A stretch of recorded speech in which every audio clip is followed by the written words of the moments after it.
Sweet. Baka yung wheat bunga para sa ano. Ito, Pastor, mga ano to, seedlings. Pero mukhang hindi success.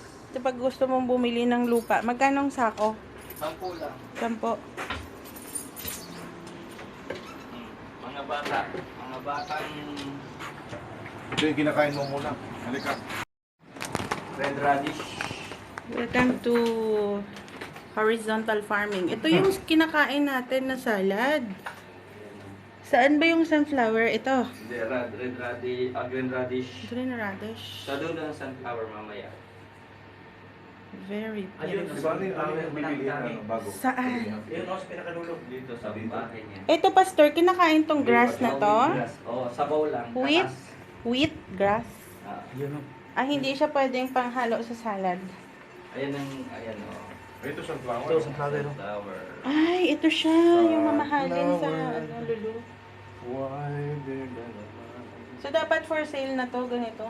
Opo, ready na siya for harvest. Yun. At tingnan mo mga yang na ano, ganyan sila pag pinatubo. Pag nagbenta kayo, Pastor, kailangan isang ganito. Isang box talaga. Kaya nga, di off ko na ngayon. Kaya nag-stroll kami. Yun, sarap-sarap niyan pang salad. Jiring, putikot, orbital. Sinaligaw kami. Ito na yung pinakasabi ko nga. Ito yung gusto kong mangyayari sa akin. Oho. Sample pa lang Kaso yan. Magawain sa church. Oo. Kaya hindi... Kuya Tata, may ano ka. Manang, ito yung mga ginawa ko manang oh. Ito. Ay, oo, yung parang Mga light. wiring. Rooftop na gardening. Kaya pwede dito ang sili. Natutuyo na yung sili labuyo. Wala nang Kukuha ako. Kamote. Ang view sa rooftop. Yan mga residential houses dito sa Wakra. Uy, may saluyot kayo? Kaya mo na yan. naglinis na naman siya. Ayan na yung totoong sunflower. Kawawa siya, nag-iisa.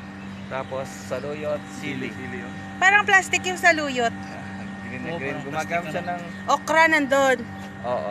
Sili lahat. Siya ng ano, yung di ba yung... Fertilizer na amoy isda. Naka-harvest na kayo ng sili, Pastor? Hindi nyo binibenta? Ayun ang hydroponics. Ito yung galing sa mama, inakyat. Hindi ka pa nagagawa.